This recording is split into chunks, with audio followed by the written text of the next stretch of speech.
तो जी अस्सलाम वालेकुम ख़वातीन हज़रात, Smack group of marketing and sales. मैं तैयब इजाज़ उम्मीद करता हूँ आप तमाम लोग खैर आफियत से होंगे, जहाँ कहीं भी होंगे अपने अहले खाना के साथ एक अच्छी ज़िंदगी बसर कर रहे होंगे।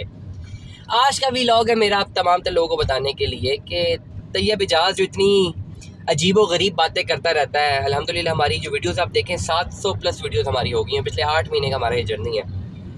तो ये अजीबो गरीब बातें करने वाला शख्स कौन है और क्यों ये अजीबो गरीब बातें करता है, ये भी बड़ा इंपॉर्टेंट है।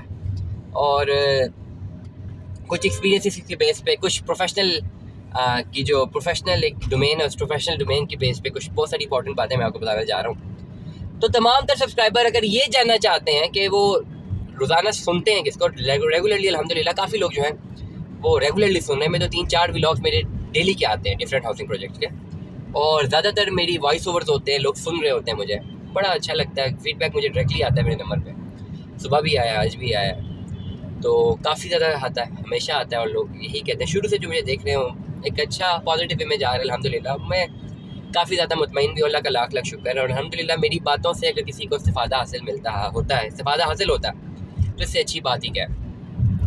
खैर आज बात करेंगे कुछ अपने बारे में। कुछ आज दिल बड़ा उदास है, बहुत ही दिल उदास है। और दिसंबर का महीना है ना, कहते हैं कि उदास, एक शेर था कि उदास फिरते हो सर्दियों के शामों में, इस तरह तो होता है इस तरह के कामों में। मैंने थोड़ा सा रिमाउल्ड कर दिया शेर को, और मैं लिखता हूँ या मैं पढ़ता हूँ कि अब उदास फिरते हो दिसंबर की शामों में, इस तरह तो होता है इस तरह के कामों में। हाय ये दिसंबर मुझे इसलिए पसंद है क्योंकि मेरी जो बर्थडे है, मेरी जो सालगिरह है वो दिसंबर के महीने में ही होती है। 10 दिसंबर को थी, अच्छी सेलिब्रेट हुई। इस दफ़ा 3-4 जगहों पे सेलिब्रेट हुई है, बड़ी अच्छी सेलिब्रेट हुई है। लेकिन अपने इस चैनल पे मैंने कुछ उस हिसाब से ना, जो बर्थडे की कोई डोमेन थी, उस हिसाब से मैंने कुछ अपलोडिंग नहीं किया, क्योंकि प्रोफेशनल चैनल है हमारा, इसमें प्रोफेशनल बातें करने की मुझे सिर्फ इजाज़त है मेरी टीम की जानिब से, हमारे पार्टनर्स की जानिब से। वो बड़ा डिसलाइक करते हैं कि मैं कोई और इधर उधर की बात करूँ। तो मैं हमेशा ये कहता हूँ कि सब्सक्राइबर्स जितने भी व्यूवर्स हैं, जो भी तमाम तरह लोग हैं, एक प्रॉपर एक फैमिली है। It should not only be sales oriented. It should not only be sales oriented. There is a difference between marketing and sales में 100% डिफरेंस है। जिन लोगों ने MBA किया हुआ उनको पता है कि marketing is something else, sales is something else. अब यूट्यूब चैनल्स देखें सारे जो रियल एस्टेट की एडवाइजरी कर रहे हैं वो सेल्स कर रहे हैं mostly, not all of them. अगर कोई कहे कि मार्केटिंग कर रहे हैं, marketing means if and buts, right and wrong, negative and positive, all the things should be explain properly. ये खैर एक मार्केटिंग के लिहाज से एक बात है, लेकिन एटलीस्ट मैंने ये ज़रूर चाहा है कि बहुत सारे लोग जो रेगुलरली हमें सुन रहे हैं वो स्मैक ग्रुप के बारे में भी जाने कि स्मैक ग्रुप क्या है, मेरे बारे में जाने। अक्सर लोग जो हैं बहुत कुछ जान चुके हैं इतने ज़्यादा व्लॉग सुनते हुए, लेकिन फिर भी कुछ चीज़ें ऐसी हैं जो कि लोग समझते हैं कि यार होना चाहिए, कम्युनिकेट होना चाहिए। जिसके पास इन्वेस्टमेंट कर रहे हैं, जिसको सुन के इन्वेस्टमेंट कर रहे हैं, वो ख़ुद कौन है ये पता होना चाहिए सब तमाम तर लोगों को। ये ज़रूरी भी है, डेफिनेटली बहुत ज़रूरी है। और क्योंकि this is all a game of contacts, game of trust. आपने कहीं पर भी बुकिंग करवानी है, आप किसी से भी करवा सकते हैं, but your selection of your advisor, your consultant is very much important. और कंपनी के नेम से ज़्यादा, क्योंकि कंपनी तो बड़ी बड़ी दिवालियाँ हो जाती हैं, कंपनी के नेम से ज़्यादा जो कोई भी इन्वेस्टमेंट कर रहा होता है तो उस पर्टिकुलर एडवाइज़र पे कर रहा होता है, जो उसको एडवाइस कर रहा होता है। सारा उसका जो क्या कहते हैं उसे, दारोमदार है, वो डिपेंड कर रहा होता है उस पर्टिकुलर एडवाइज़र पे कि यार वो खुद कौन है। तो that is very much important, बहुत इंपॉर्टेंट है। और मुझे बहुत अच्छा लगता है जब रब्ता हमसे लोग करते हैं, जब बुकिंग करवा रहे होते हैं ऑनलाइन, वो ये सवाल करते हैं जी हम आप पे ट्रस्ट कैसे करें। और ये सबसे अच्छा सवाल मुझे लगता है कि वो हमसे पूछते हैं ना कि आप पर हम ट्रस्ट कैसे करें, आपको पेमेंट तो भेज रहे हैं, कंपनी की आपने इतनी चीज़ें दिखा दी, ऑफिस एड्रेस बता दी है, कितने ऑफिस आते हैं जाते हैं। बड़ी इंपॉर्टेंट बात बताने जा रहा हूँ, कितने ऑफिस आते हैं जाते हैं, कितनी कंपनियां बनती हैं, ख़त्म हो जाती हैं। मैंने SECP से रजिस्टर्ड कंपनीज भी जो है उनका भी दिवालिया निकल जाता है, ये तो होता है। और ये लाखों रुपए का ट्रेड है डेफिनेटली। अब कोई चीज़ छोटी मोटी तो है नहीं, 5-10 हज़ार रुपये की मिनिमम में इन्वेस्टमेंट 1.5-2 लाख की है, मैक्सिमम 20-20 लाख की इन्वेस्टमेंट्स हैं। तो रिस्क तो है ना, हर बंदे का पैसा बड़ा इंपॉर्टेंट होता है। तो वहाँ पे जब मुझसे कोई ये सवाल पूछता है ना कि वाई यू, तो मैं वहाँ पे कंपनी का नाम नहीं लेता। मैं नहीं कहता कंपनी फलाना, इतने स्टेक होल्डर्स, इतने पार्टनर्स, ये रजिस्ट्रेशन नंबर, ये फलाना, ये GST भी अप्रूव्ड है, NDN भी अप्रूव्ड है, ये लोकेशन है, यहाँ पे इतनी फलाने लाइसेंस हैं दफ्तर में लगे हुए हैं। Doesn't makes any difference. यहाँ पे ना वो जो ट्रस्ट कर रहा है ना आप पे, जिस बंदे पे ट्रस्ट कर रहा है ना, उसका पोर्टफोलियो बड़ा मैटर करता है कि वो बंदा खुद कैसा है। That is very much important, बहुत इंपॉर्टेंट।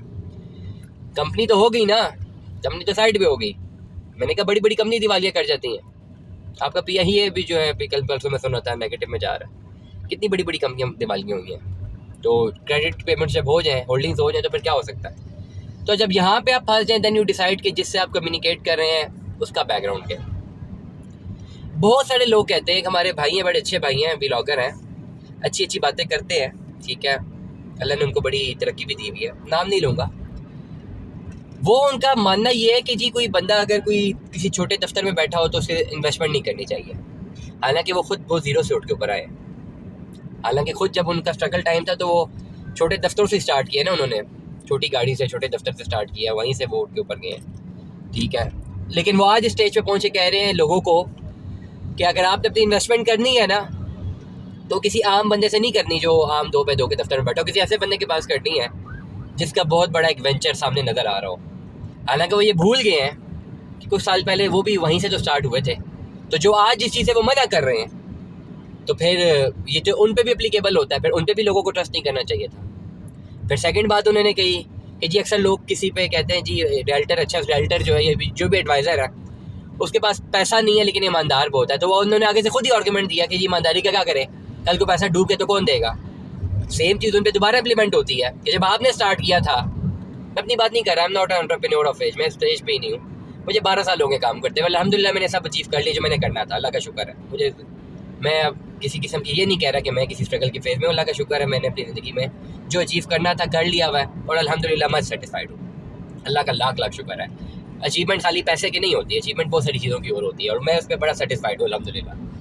ज़िंदगी में माशरे में आपका एक नाम होना चाहिए और आपका एक इनपुट होना चाहिए माशरे में। खैर वो एक आधा डिबेट है, बात करते हैं, लेकिन मैं इसकी बात कर रहा हूँ कि साफ फरमा रहे हैं कि अगर कोई बंदा ईमानदार भी है, कोई रियल एस्टेट एडवाइज़र ईमानदार भी है, लेकिन उसके पास पैसा नहीं है ना बहुत दिखाने के लिए, तो उसके साथ थ्रू इन्वेस्टमेंट ना करें, क्योंकि ईमानदार तो है, कल को फंस गया पैसे कैसे देगा। लेकिन साहब खुद इसी जर्नी से उठ के आए हुए हैं, तो अपनी बात को यहीं पर नेगेट करें, या तो पहले गलत थे या आज गलत थे, गलत है कहीं ना कहीं पे तो गलत है ही है। तो ये तो एक मेरा जमहूरी हक भी है किसी चीज़ से डिसएग्री करना, वो मैंने किया और यही मेरा प्लेटफॉर्म है, से मैं करता रहूँगा। खैर मैं बात कर रहा था बहुत इंपॉर्टेंट कि तैयब इजाज़ या तैयब सिटी पे ही क्यों ट्रस्ट किया जाए। यहाँ पे जब आप यहाँ पे इन्वेस्टमेंट करते हुए ना क्वेश्चन मार्क आपके पास आ जाए, देन आप स्टडी करते हैं एक पोर्टफोलियो को, कम्युनिकेशन देने वाले बंदे को, कि जो कम्युनिकेशन आपको दे रहा है ना उसका पर्सनल बैकग्राउंड क्या है, रिगार्डलेस ऑफ कंपनी क्या है, कंपनी नहीं है, कितने स्टेक्स हैं कितने नहीं है, वो माइनस हो जाती है। पर्सनल जो पर्सनैलिटी होती है ना इंसान की, personality is focused upon 2 to 3 things. Physical appearance ज़रूरी है, साफ़ सुथरा इंसान का रहना ज़रूरी नहीं, बहुत महंगे कपड़े पहने, बहुत महंगी घड़ियाँ पहने, 3 घड़ियाँ ब्रांड की, एक भी नहीं पहनता, पड़ी में घर में। और अल्हम्दुलिल्लाह गिफ्ट्स आती हैं, जिस जगह पे हूँ अल्हम्दुलिल्लाह गिफ्ट्स आते हैं, अच्छे खासे गिफ्ट्स आते हैं, लेने की ज़रूरत भी नहीं पड़ती। कपड़े ब्रांड के गिफ्ट्स आते हैं अल्हम्दुलिल्लाह, लेने की ज़रूरत ही नहीं पड़ती। पहली मैं क्या बात करूँ, अगेन टॉपिक पे आ जाता हूँ, हमेशा टॉपिक से डेविएट में बहुत हो जाता हूँ। टॉपिक ये है भाई कि पर्सनैलिटी बड़ी मैटर करती है। Personality is not like that कि बहुत महंगे कपड़े पहने हुए, साफ़ कपड़े पहने हो, नंबर 1।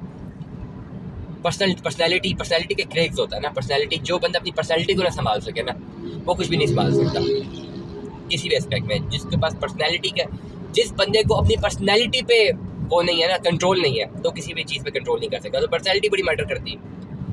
नंबर 2, आजकल के एतबार में एजुकेशनल बैकग्राउंड बहुत मैटर करता है, बहुत मैटर करता है। लोग अगर डिसएग्री करें ना, मेरे पास 100 लॉजिकल आर्गूमेंट्स हैं इस बात को प्रूव करने के। आपका एजुकेशनल बैकग्राउंड आपकी सबसे बड़ी सपोर्ट है आपकी ज़िंदगी में, करंट एज में सबसे बड़ी सपोर्ट है।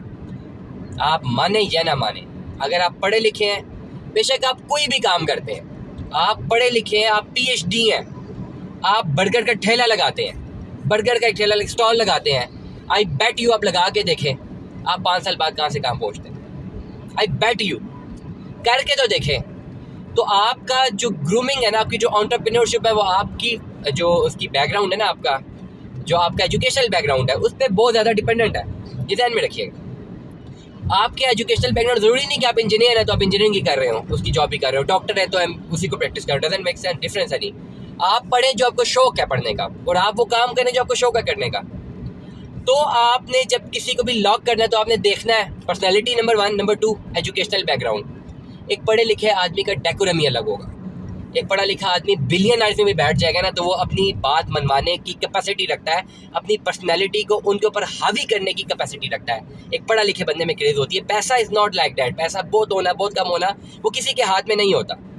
अल्लाह ताला की देन है, परचेजिंग पावर है। जितना ज़्यादा पैसा आपके पास हो उतना ज़्यादा हिसाब होगा। तो बेहतर यही है कि कम से कम लिमिटेड हो, कि अपनी लिमिटेड ज़िंदगी गुजारें जहाँ तक पैसे का ताल्लुक है। तो आपकी सक्सेस जो है इस दौर में आपका पैसा नहीं डिफाइन करता, आपकी पढ़ाई लिखाई डिफाइन करती है। पढ़ाई लिखाई is not in a sense कि कोई डिग्री हाथ में हो। डिग्री ग्रूम करेगी। डिग्री में डेफिनेटली अगर आपने कोई डिग्रीज ली हुई हैं तो आप किसी एजुकेशनल इंस्टीट्यूशन से लेंगे। एजुकेशनल इंस्टीट्यूशन ना सिर्फ डिग्री देती है बल्कि ग्रूम करती है। तो किसी अच्छे एजुकेशनल इंस्टीट्यूशन से डिग्री होना भी ज़रूरी है, लेकिन उसके अलावा आजकल तो पढ़ना बहुत आसान है यार। अगर आप पढ़ना चाहते हैं, यूट्यूब, गूगल, इंटरनेट भरा पड़ा हुआ है। किसी भी चीज़ की नॉलेज लेनी है आप ले सकते हैं। हमने अपने बिजनेस में कितनी चीज़ों की नॉलेज लेनी है। मेरे अपनी एक एंटरप्रेन्योरशिप पे छोटा सा एक ब्रांड है, अब तो खैर आउटसोर्स हुआ है।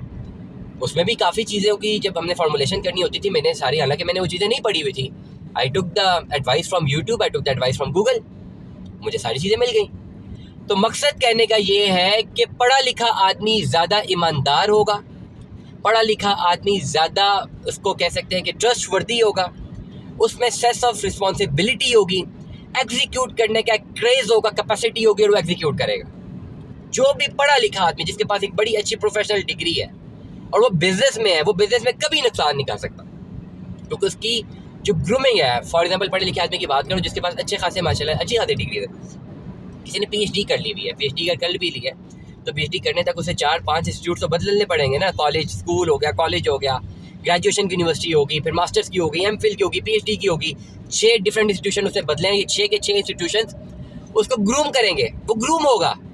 वो जो ग्रूमिंग है ना उसकी, वो उसकी पूरी पर्सनैलिटी में रिफ्लेक्ट करेगी, और रिफ्लेक्ट करने के बाद होगा कुछ यूँ कि आने वाले टाइम में उसके बिजनेस से वो रिफ्लेक्शन आएगी। और जितना एक पढ़ा लिखा बंदा अच्छा एंटरप्रेन्योर साबित हो सकता है, कोई भी नहीं हो सकता।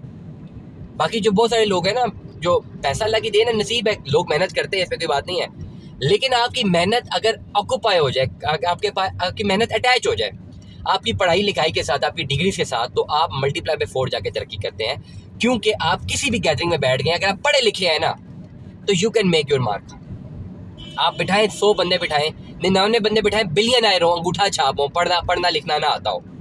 अब ये कोई कहे कि जी अंगूठा छाप कहना या पढ़ा लिखे नहीं है तो इसमें जी हमारा कसूर नहीं है, हमारे पास पैसे नहीं थे, ऐसा कोई लेम एक्सक्यूज अब नहीं मानेंगे इस दुनिया में। तो अभी आज की तारीख में तो नहीं माना जा सकता। जिसने पढ़ना है ना, हर बंदे के पास मोबाइल है, हर बंदे के पास यूट्यूब, हर बंदे के पास गूगल है। जो पढ़ना चाहे ना वो कुछ भी पढ़ ले, बेशक डिग्री की तो जरूरत ही नहीं है। पढ़ना है ना, लिखना है, सीखना है, लैंग्वेजेस सीखनी है, फिलोसफी सीखनी है, साइकोलॉजी है, इंजीनियरिंग है, जहाँ पे भी दिल है। इतनी बड़ी फील्ड ऑफ साइंसेज है, इतनी बड़ी फील्ड ऑफ आर्ट्स है, पढ़ा तो जा सकता है। तो अगर आजकल के ज़माने में कोई ये कि यार हमें ये ना कहो कि जी हम पढ़े लिखे नहीं, इसमें हमारी गलती नहीं है, हमारे पास तो पैसे नहीं थे, हम पढ़ नहीं सके, गलत है। आप किसी भी उम्र के किसी हिस्से में पढ़ सकते हैं। आपके पास जब पैसे है उसके बाद आप पढ़ना शुरू कर देते हैं। कोई कहीं पर भी कोई फुल स्टॉप तो लगा नहीं हुआ कि जी आप ओवर एज हो जाए तो आपको एडमिशन नहीं मिलना, सोशल साइंसेज में आराम से मिल जाता। तो मैं ये बात करूँगा कि जहाँ पे लोग स्टॉप कर जाते हैं ना, कि किसी भी कंपनी में इन्वेस्ट कर रहे होते हैं, वो कहते हैं यार कंपनी में ऑनलाइन जो लोग इन्वेस्ट कर रहे होते हैं, प्रॉपर्टी में थ्रू ऑनलाइन एडवाइजर अगर इन्वेस्टमेंट कर रहे होते हैं, तो अगर वहाँ पे वो फंस जाते हैं ना कि यार कंपनी के नाम पे, कंपनी अकाउंट में पैसे दे रहे हैं, हमें दिल नहीं मान रहा, तो फिर स्टडी करें उस बंदे को जो आपको गाइड कर रहा है, उसका एजुकेशनल बैकग्राउंड और उसकी पर्सनैलिटी को स्टडी करें। ये दोनों चीज़ें उसकी कमिटमेंट को पोर्ट्रे करेंगी, कमिटमेंट उसके सामने पोर्ट्रे करके आएगी। वो पोर्ट्रे जो आपके सामने आता है, पोर्ट्रेट जो आपके सामने आएगा, वो कमिटमेंट का, वो ही आपको फैसला लेने में बड़ी आसानी देगा कि आपने इस पर्टिकुलर मिस्टर ए, बी या सी के साथ इन्वेस्टमेंट्स करनी है या नहीं करनी। 14 मिनट से ज़्यादा का टाइम हो गया, इसलिए मजीद बात नहीं कर पाऊंगा। Stay tune with us. अल्लाह हाफिज़।